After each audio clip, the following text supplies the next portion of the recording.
Ladies and gentlemen, the long-awaited, highly anticipated. I really dig this guy, so we always have something going on. And it's a very interesting character. Some people know him by Mr. Haddock, Coach Haddock. I know him as Brian Haddock, ladies and gentlemen. Hey, baby, how you doing? I'm doing well, Wales. Thanks for having me for a third time. I love it. Yeah, and I'm telling you, is it kind of like when you had your kids, that, how tall they were? They would, on a wall, their graph and everything. Do you have, like, how many you've been on? Podcast, you mean? Yeah. No. I mean, I've done. I've always enjoyed yours. I've done one with with JB Anderson with the Soccer Dad Pod, and I actually did an enjoyable one last year during the boys' season for highschoolsports.com and Jim Powers. Jim Powers does a nice job with high school podcasts. Now, he's not necessarily a soccer only guy like you are, but he kind of hits the whole gamut, and I enjoyed that one too. Yeah. Well, you're a very enjoyable cat. I mean, you're interesting, and if you don't suffer fools, it doesn't seem like you suffer fools. So if you're not, engaged with you exit stage left very nicely. Yeah, I try to keep a low profile. I really enjoy what I do, and obviously with the schools that I've been representing, hopefully, I've done them proud, and in this awesome job of high school coaching and teaching that I do, I find myself doing more and more, especially at Vianney, helping our athletic department in different ways, even nowadays, since I'm kind of there full time. But yeah, I just love what I do, and it's I've been there for 20 years and kind of started there as a young novice coach, and now I've got kids myself walking the hallways, which has been just kind of the icing on the cake. Wow, way to go, man. Yeah. And as far as hoisting up, you've been there, but it always a moment here or there kept you from being the championship. Am I correct in that? Yeah, well, a year and a half ago, I guess it was 2 springs ago, we finished the deal with Narix. With the girls. Yeah. That was, and I think that was the last podcast I might have had with you. Whatever that was, about a year and a half ago. It all kind of runs together with the seasons. Yeah, that was a special one. Yeah, and they were knocking on the door a couple years prior to that, and I think I remember talking about just the joy of when it happens. It just means a little bit more knowing that, the players that you do it with, they were part of that process that maybe got so close or maybe reached a state quarterfinal or a Final Four. And then they do it, and that kind of, like I said, is the icing on the cake. And then with the boys, you are correct. If reference to last year, we played in the Class 3 state final against a super Ladue team who ended up winning it. And again, that's just part of the beauty of this. We've got guys on this year's team that were a part of that, and here we go. 3 days into tryouts, we're just kind of starting to put the pieces to the puzzle to hopefully make a run again. If we're fortunate enough to get back.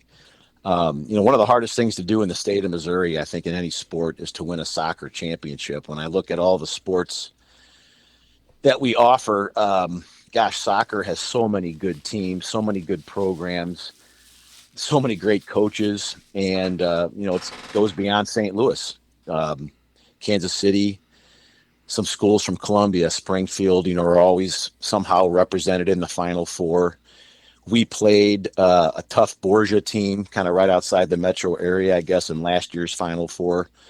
Public, private, small, large. I mean, soccer in Missouri it's special. I mean, we play Class 2 teams on our schedule who are great teams. Yeah. Maybe those classes, class 1 and class 2 may not have the depth that, say, a class 3 or a class 4, but man, you could almost take the class system out of it and just develop a super schedule. And I think that there alone, Wales, is kind of the beauty of the Champions League. And I don't want to skip ahead too much here, but that's kind of what that tournament is built, and it's what it's all about. Right on, man. And feel free, because you're almost like a little brother to me. Well, I appreciate it. You're a mentor to me. All right, then. All right. I still use a lot of your one-liners. Oh, so there you go. Well, because the reason I asked earlier is that for some reason I thought you were the coach on record, and in Rockhurst back in the day. I guess. I'm sorry. Where you cut off? Rockhurst, you said? Yeah, you were in the final. And I thought you were the coach. Yeah. We're going back. I thought you were just referencing last year. Oh, yeah. So, like I said, I've been at Vianney for 20 years. Yeah. The first half of that, I was an assistant coach in the program. Okay. That made a few runs, to the Final Four. We did see Rockhurst on one of the runs. Yeah, at DM PKs, I think it was. PKs, and then we saw him again in a final. Right. Of course, ran into CBC once or twice. Had a little bit of a break in the action and a lull with the Griffins getting back, but then in the last 7 years, we've had I think 2 trips to the state championship game. So we're kind of back in a player with that, and of course had a nice run with the girls too. And it's just great kids that I've been fortunate enough to work with and get our program there. With Vianney, let's face it, it's. We've got we have, I think 550 kids, and we do a really nice job in our athletic department, even though it's an all-boys school. Yes, you do. We're closer to the size of a Class 2 private school than we are the largest Class 4 team, to kind of put that in perspective. Yeah. So what we do in our athletic department with all our teams is pretty phenomenal, and that's a credit to all the coaches in the building. Correct. And to ask, is Nerix the sister school for Vianney? Yeah, they all kind of are. The whole sister-brother school is kind of a thing of the past back in the day. When I was in high school in the late 90s, I think schools kind of had their brother and sister school. Now it's just kind of one big network. Yeah, we've got a lot of boys in the building that have sisters at Ursuline, Nerix Hall, Coriezu. The list goes on and on. But we do a lot with all of those girls' schools, just from a partnership perspective, and the administrations with different masses and activities like that. It's kind of one all big group now. You didn't pay me to say this, but the years I was goalkeeping coach for high school, playing at Vianney, day or night, would seem like the hardest venue to get out of. It was really something. Yeah, it's I've heard from a few different people. It's a neat, it's I'm there all the time. I'm there every day. And sometimes not that you don't appreciate it, but you kind of forget about what makes the place special because it becomes such a routine for you. But, I've had a number of coaches in the last few years just say how much they enjoy just coming to the place. It kind of has like an old school feel to it, especially from the opposing sidelines looking across to the older part of the building. Yeah. We had an older press box that is, as we speak, getting replaced. So that's going to be nice. Just 4 months ago, we have a new piece of turf, which is, it might be one of the best turf fields in the area now. Oh my goodness! Just got made. Yeah, it was effective this spring. We have a new field, so this will be the first fall soccer season we get to use it. And then on the north side of the campus, there's plans to do a lot with some academic and athletic facilities. We just finished a capital campaign to raise funds for that. So yeah, there's some really good things going on in Kirkwood. In Griffin land that hopefully people can check it out. Yeah. So, do you have 15 more minutes with me to be able to? Sure, Okay. 100%. Okay, because you're in a tryout phase right now, aren't you? Yeah, we just started. Monday was the first day. So we just today's day 3, so it's still still new, getting everybody acclimated. Rosters aren't even set yet, but we've had a couple really good days of practice. Okay. You mentioned Kirkwood, the Kirkwood area. I Uh-huh. mean, there is a, I mean, someone's got to make a decision of you go to Vianney or you go to Kirkwood because, I mean, you talk about soccer, man. Holy, or Yeah. being a student, you now it's I like to call it a scholar champion. To be a scholar champion, those schools are a given. Yeah, I mean, but it goes beyond Kirkwood, Wales. I mean, I just say Kirkwood because that's where, that's the zip code that Vianney lands in. Okay. Um, but yeah, Kirkwood School District, absolutely phenomenal. Their sports teams, great. Their facilities, really, really great. But it goes beyond that. I mean, we have kids that reside in Webster Groves in the Rockwood district between, Eureka, Summit, Lafayette, Marquette, Lindbergh, right up the street. I mean, Yeah. we're situated in an area where we could literally create a soccer schedule with like a 5 mile radius and probably have some of the most competitive high school soccer games in the state of Missouri. When you think about those schools I just mentioned, from Fenton and Rockwood Summit, Webster, Kirkwood, Lindbergh.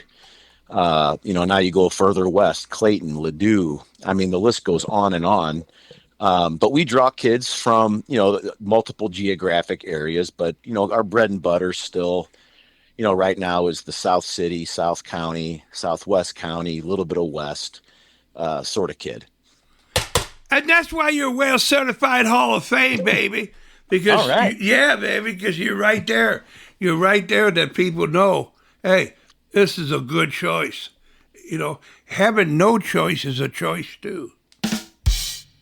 Well, I love our place, and I mean, Vianney's a phenomenal school. It's treated me and my family so well, but we have a lot of good choices in this town, and I think for any young family, we're really lucky in St. Louis. Again, going back to what I said, small, large, public or Yep. private. Yep. I mean, you got it all in this town. Yes, you do. So it comes out where you have this,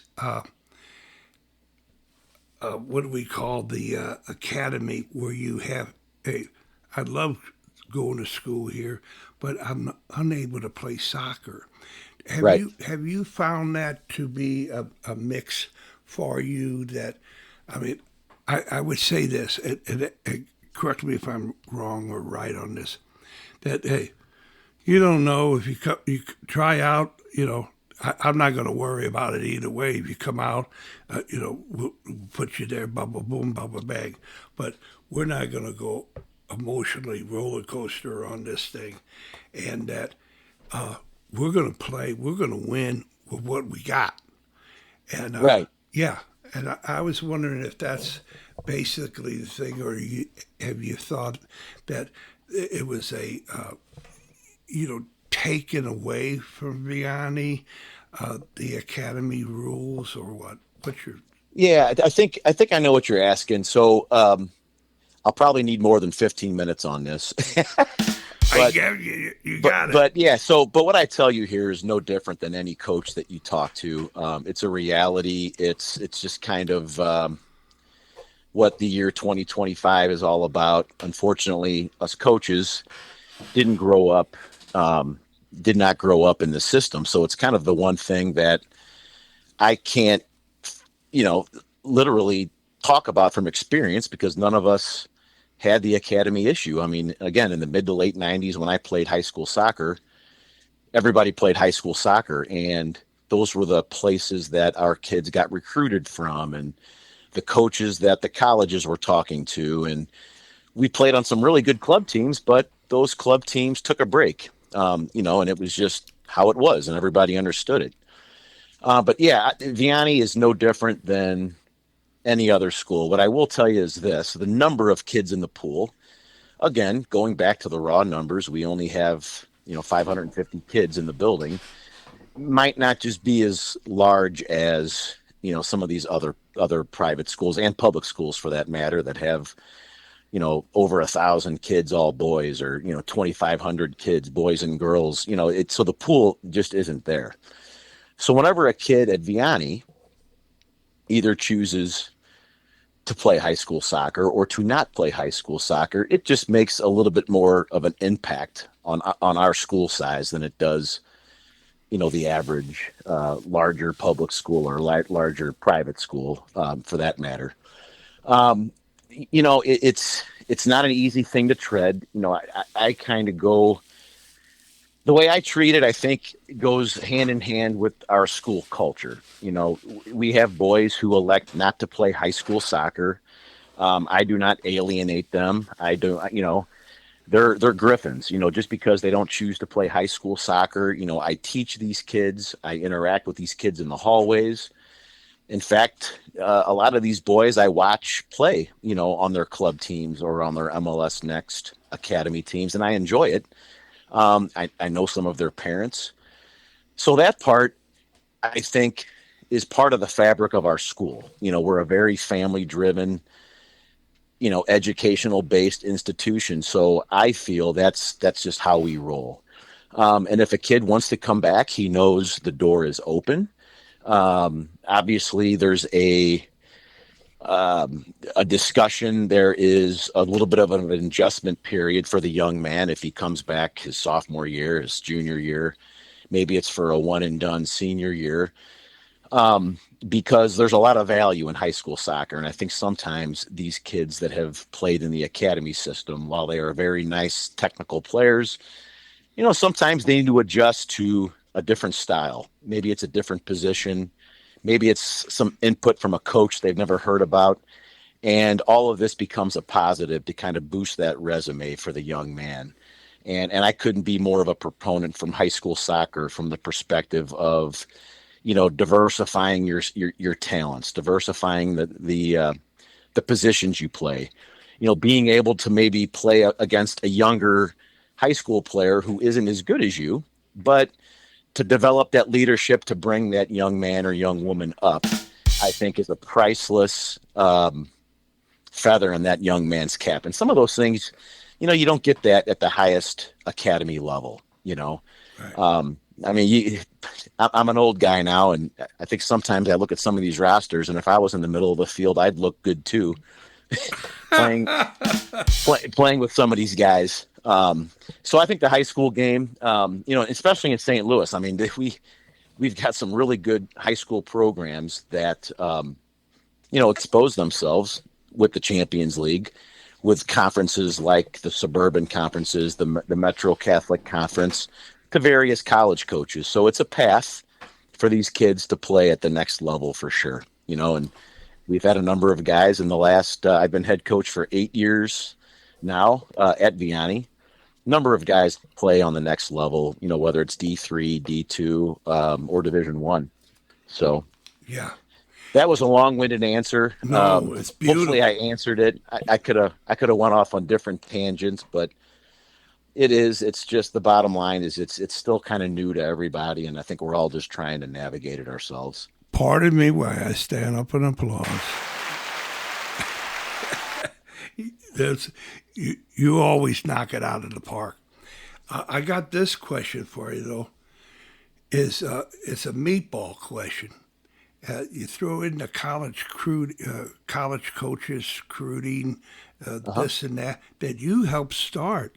It's a yearly event, and you helped start it a handful of years ago, and then with the real social media that can start with the Griffin school and work out, plus the NIH, the name, image, and likeness. Is there something right now that Vianney, St.John Vianney says, hey, I mean to tell you, baby, you want to be recognized, you got great coaching, great boosters, and we got social media, the name, image, and likeness that'll knock your socks off. Yeah, no, that's a great point. Social media is everywhere, and I think a lot of times these kids are so savvy that they become their number one promoter with their, Instagram accounts. And email's almost obsolete now because the kids develop these profiles on their TikTok and Instagram and X accounts or whatever it might be. And thank you for bringing up that college panel. I started that, maybe 4 or 5 years ago, and you were gracious enough to come on behalf of one of the speakers. And I know a lot of schools do that now. I know a lot of the local bigger clubs do that, and that's great. Sometimes it's hard to do that in the fall because these colleges are playing. But yeah, I think what I want to say for that is to get back to the high school and club worlds. I think you need to understand the value of both. You hear a lot about the word exposure when we talk about club, MLS Next, ECNL soccer, and that is 100% right. However, think about when we talk about exposure in some of these club events, there is, I want to say, I might be off by a few, but it's not. I think there's 147 MLS Next academies in the United States, both pay to play and then, the legit 32 or 33, like real MLS academies like City, Chicago Fire, Sporting FC, all that sort of stuff. There's like 147 of them. And I think sometimes you get tricked into thinking that just by going to an event with 50 coaches on the sideline who are actually watching, in essence, 147 times, however many kids are there, that in one sense, that's exposure. But I think, Wales, what you're alluding to is that high school, if you're the best player on the field in front of one coach, I think I'll roll my dice with that scenario than having to travel, ad nauseum every other weekend across the nation just to be maybe fooled that you're getting exposed by all these coaches who, and the reality is, I think we all see the writing on the wall for the high school athlete. There's just not a whole lot of full rides or athletic money for the, graduating high school senior. Especially because of, like you said, the NIL, the transfer portal. Sometimes your best route to Division I is to not play Division I for a year or two, jump into the portal, and have yourself, a year or two where you can contribute to a program. So anyway, again, I think that's the value of high school. Be the best player in that environment who might be seen by a coach, regional, national coach. And I think you might be surprised. Right. I think I mentored you well, Bravey. Way to go. Yeah. Yeah. But that really is, it is such competitive, so competitive that you got to be able to say, hey, I'm all in on this thing, man. All right. Hands on deck. And you said one word, Wales, that I didn't talk about, and that's, hey, let's couple and stack your athleticism with a little bit of academics. That's where you're going to get your full ride. No matter what high school or club you're at. I mean, if you got a little talent, and whether you get identified at one of these club events or on your high school team, the bottom line is, you better have good grades, you better have a nice GPA, you better be able to get admitted into the university. Because full rides athletically in our non-revenue sport just isn't there. There you go. And Scholar Champion. Washington U has it. When you drive up Big Bend, they got a big billboard, Yeah. And, that says it all right there.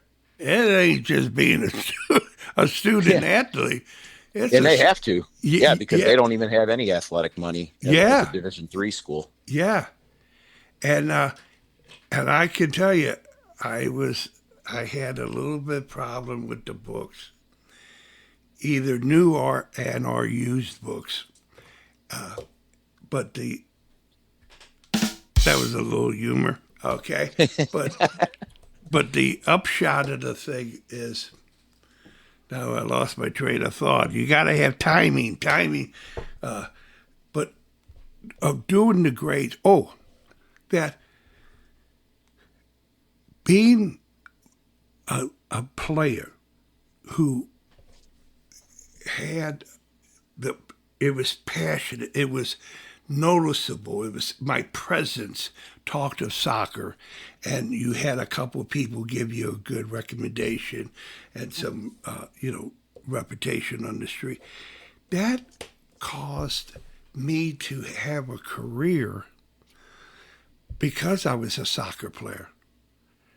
Right. Yeah. Had I Yeah. not been a soccer player, I wouldn't have been given this opportunity that has given me, as it is still giving me, a wonderful life. Yeah. And use the tools that, whether it's academics or athletics or hopefully both to get you where you want to go. And it was, I kind of used my story to some of our younger athletes as far as, sometimes you don't always have to be the best player to be identified. My story when I went to play, I was fortunate enough to play two sports in college, both soccer and baseball. Started out at the University of Arkansas at Little Rock and then transferred and finished my career at St. Louis U. Arkansas Little Rock was at the time coached by one of the Westbrooks, Scott Westbrook. And when he was recruiting me, he did not come to watch me.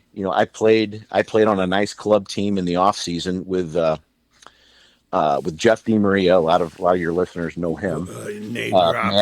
Maddie, who goes to Coriezu, her dad. He was one of the best players I ever played center mid with. Well, anyway, these coaches came to watch Jeff play. I mean, he was the highest recruited athlete on our team. I happened to have a nice game. In a game he was getting Jeff, meaning when he was getting recruited.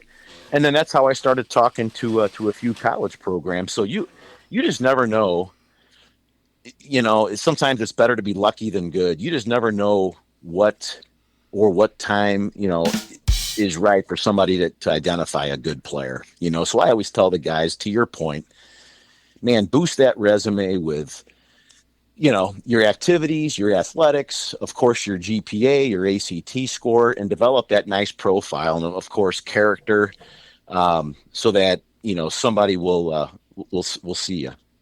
Yeah, because it really is when somebody recommends you, they really had to stick their neck out for you. Yeah. And I had other high school coaches in the area. One being, you mentioned Coach Mickler. I never played for Coach Mickler. I did not go to CBC, but I was an opposing player, and to this day I thank him for spreading the word about me. I was an opposing player against CBC, and he knew Coach Westbrook, and I owe a lot to a coach that I never really played for. Wow. And I tell him to this day when I see him. He remembers that vividly, and it just also shows you, kind of the type of person he is. There you go. And about intelligence, it has a definition to it, and I urge everybody to Google and find out, or go to your grandpa's house and get the Funkel Wagner. Okay, is the in-game, having game intelligence, and then having in-game intelligence, and having in-game intelligence. Because at some point, the game is going to go. And you got to, hey, how are you going to support your, how are you going to identify yourself when you look in the mirror? Right. Yeah, and you're talking about like the game of soccer, right? The intelligence of the game, and that's a great point. I always tell our athletes, and I tell my two boys this, coaches are recruiting soccer players. I don't think there's too many times where even a high school coach, we're trying to build a roster of good soccer players, and I think this is the beauty of all this. And if you look at my Vianney roster in the last few years, some of our leading goal scorers were kids that played like in the midfield or in the back on their club teams.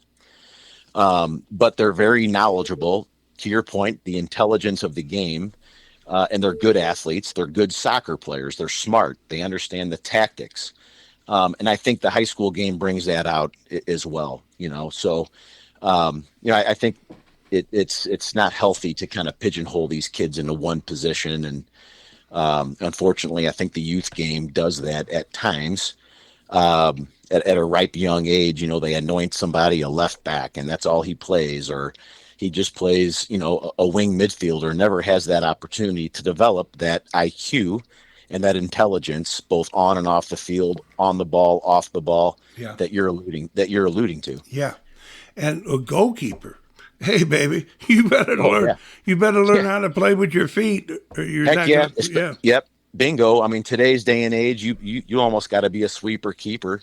Yeah. I know last week you spoke to Coach Robin, There you go. and did a really nice job. And his son, I mean, he preaches that as well. His son Owen, who was our goalkeeper two full seasons ago, that was his greatest asset. I mean, he almost looked like a center midfielder, in between the posts. He was that good with his feet. And there were times we would go to penalty kicks, and Owen was one of our, 5 shooters. He was that good. And talk about a kid with soccer IQ. Yeah. I think that's why a lot of good former goalkeepers are really good coaches. There you go. Okay, so we're coming up against it, and to open up, we talked about the venue at Griffin Land, the land of the Griffins at Vianney is spectacular, and you have a very good concession stand, I may add. Great nachos. Yeah, and then you go into uniform. I mean, you got some nice colors and some nice uniforms. You got anything new this year? This year, new. The boys are going to buy a. They're not going to wear it for a while because it's a long sleeve. They're going to purchase. The trend the last few years was a something that the team kind of picks to purchase and then of course keep. They're going to do that this year, so they're going to kind of buy a third set on their own. So they're going to design that. I don't know what it's going to look like, but I know it'll be sharp. Yeah. But as far as the kit goes, it's going to be the same as last year. We recently went back to being a Nike outfit, which is really nice. And I just love the black and gold. There's some really neat, good sublimation things you can do, with the stripes and the different color combinations. I'm really happy with our jerseys. So yeah, unfortunately with the away jerseys, there's not a whole lot of wiggle room with those. But we'll have that black and gold striped, nice sharp Nike kit. We have a couple warm-up tops that look pretty smart or sharp that are kind of uniform throughout the entire program, whether you're a freshman soccer player or a senior. And then this year, what remains to be seen is what the third top's going to look like. So, and for full disclosure, the away jersey in Missouri is white. Correct. And that's it. Don't be getting fancy. That changed. You might remember Wales, but maybe 5-6 years ago, maybe that the rule changed to where you had to wear, the home colors for home, almost like the European style. I can't remember how many years ago. I want to say it was maybe right out of COVID or something like that. Yeah. But yeah, the black and gold, we'll wear those. We'll wear those at Vianney, and then the all white. And I like the all white classic tops, but there's not a whole lot of creativity with that. Right. So it comes down to where you're there. How many folks, not to pigeonhole you, but how many players do you usually keep? How many players? The roster? Yes. Oh, yeah. It's a range. I mean, I'd say on the lower end, we always try to keep at least enough, if we did a lot of inter squatting, 20 to 22 field players kind of on the low end. And we've been, we've been as high as like 28 field players in the past. And that actually works okay in some years. And I say some years because, while Vianney's size is great, and I love kind of like how it's small and unique. Sometimes what we run into are smaller classes, though, We'll get a huge class, and then we'll get a small class. And if we have a rather large junior class of varsity players, what we'll do is have a larger roster and then kind of embed some junior varsity games, against some quality programs. And we did that last year. So again, it kind of depends on the year, but we kind of land right between, a safe bet's kind of 22 to 24. All right. On average. Yeah, that's probably pretty safe. If we go bigger, it's just because we're going to get some JV time for some of our reserves. To run you around about the pool. You're in Pool D for the St. Louis High School Champions League with CBC, Vianney, Fort Zumwalt West, and Ladue. Group of death, Wales. That's the group of death. I surrender. All right. And you play the winner of Clayton, Webster, Slough, and Chaminade. Yeah. How about that? That'd be a nice, those 8 teams would be a nice state quarterfinal, wouldn't it? Oh, yeah, baby. Yeah. Oh, so under full disclosure, Coach, you got to lay your cards out on the table. Do you have a different strategy playing in that 3-game pool play? That's a good question. A different strategy, versus like last year. I think it just kind of lends itself to the team that hopefully here, as we develop that identity coming out of tryouts here in the next week or two, kind of just establish who we are, maybe what system, bodes well for the Griffins this year. And then at that time, hopefully be going into the Champions League tournament, kind of going on all cylinders with whatever system it is we land on. What I like about the Champions League is that it's spread out. So if you were to ask me this, say over a week, where you're looking at like 3 or 4 games over an 8 to a 9 day period, then I think, you got to kind of look at a strategy of, making sure you're getting some rest, subbing a lot, looking at the opponents. What do they bring? Are they high press? Are they going to let you have the ball? There's all these little nuances, but I think with this being spread out so nicely, it kind of allows you to focus on each opponent, at that time. Fortunately or unfortunately, our darn schedule's so hard. I mean, we put our boys through the ringer. So like in between these Champions League games, we might have an MCC game, we might have a CBC tournament game, we might go on the road to play Lindbergh or Ladue or Webster. So these are Final Four quality teams. So as a schedule as a whole, what I'm trying to say here is I think those Champions League games, depending on where they land, you kind of just need to take a pulse of the health of your own team, and hopefully we stay healthy and playing our best soccer during that tournament. Well, here at Wales Certified, you're a homie. We root for the Griffin here at Wales Certified. Well, thank you. Hopefully that's some good vibes for us here in the next 3 months. I like it. Yeah. So always enjoy coming on, Wales. Yeah. And shoot the breeze. It's always something at Wales Certified to say, hey, Brian, whatever you want to say to who you ever want to say it to, for as long as you want to say it for.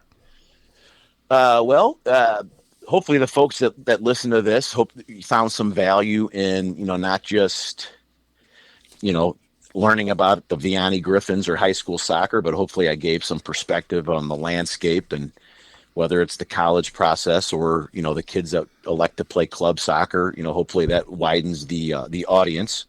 And then number 2, just to wish everybody the best of luck. We're 3 days into it. And if you have a lot of high school families and coaches and players listening to this, I just want to wish everyone the best of luck, the best of health. For those teams that are competing in, some of these tournaments, best of luck to them. I really enjoy, the high school pizzazz of this best 11 that Dave over at Ladue does. I didn't really make mention of that. Yeah. But yeah, just well wishes for all that stuff for the process, and and best of luck to the seniors. That's a big one with me. Congrats on the culmination of your journey, and whether soccer is or is not in your future, hopefully you go out with a bang and everything's positive. Right So, on. The best I love it is really a spectacular thing. oh, super, just super. And I think we underestimate how hard it is to, for somebody to kind of organize that and manage that Oh yeah, as meticulous as he does. yes, yeah. Just to be able to be nominated Oh, sure. is something. But those boys, you really got to be a person of substance. Oh, For, gosh. I remember joking with Dave last year. I said, man, can I coach one of those teams you post? you know, take the show on the road and go to one of these national events. I'd love to. There's some names, man. And I heard in yeah, the girls season there was like two layers to it, which is great. yeah, yeah, The more kids, the merrier. right on. And so, under full disclosure, you're now Whale Certified Hall of Infinity. The Hall of Infinity. Yes, All right. you are, baby. There's not much higher to go than that, so now my standard's raised. There you go. And you got it on the last moment. I mean, Nice. yeah, it was, but you did well, Brian. Thank you Good. so very Good. much for your Oh, you're welcome. for your friendship and your pizzazz. We'll do. I'll send our staff that you are your best and that you said hi. Oh, good. So, Yeah, well, Marty and Jeff, baby. I call oh, them they're first great. name, huh? Yeah, they're in the halls of infinity. I just kind of follow their lead, All right, you know. man. Try Yeah. to keep them under wraps. But those are Boom, boom. great human beings. Yes, they are. It's really a joy. You. Well, thanks, Wales. I'll see you around. All right. Cheerio. Yep. Bye-bye.